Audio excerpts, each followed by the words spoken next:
नमस्कार, म डाक्टर सन्तोष खड्का, हाडजोर्नी तथा नसारोग विशेषज्ञ। आज म यो भिडियो मार्फत युरिक एसिडले गराउने बाथरोगको बारेमा केही सत्य तथ्य जानकारी दिन गइरहेको छु।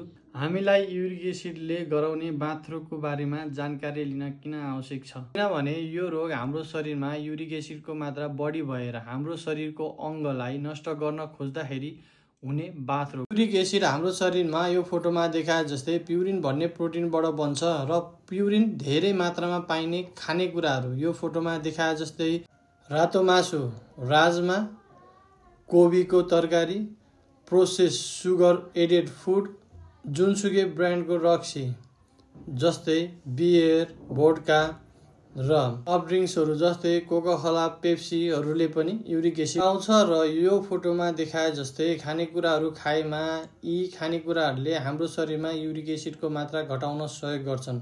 जस्तै भिटामिन सी पाइने खानेकुराहरू अमला, कागती, सुन्तला र अमिलो, जसले किडनीबाट युरिक एसिडलाई बाहिर फाल्न मद्दत गर्छ र फाइबर जन्य कुराहरू हरियो सागपात, फलफुलले हाम्रो पेटबाट प्युरिन भन्ने प्रोटिनलाई एब्जर्ब भएर रगतमा जान दिन्न र युरिक एसिड कन्ट्रोलमा सहयोग पुर्याउँछ। त्यसैले यदि हामीले यसको सही जानकारी राखेर हाम्रो खानपान मिलायौँ भने यो रोगबाट बच्न सकिन्छ। र यो रोगको अट्याक धेरैजसो मानिसमा चाडपर्वमा आउने भएको कारणले चाडपर्वको बेला खाने बेलामा हामीले आफ्नो स्वास्थ्य हेरेर सोचेर मात्र आफूले लिने खाना लियौँ। हस्त, धन्यवाद।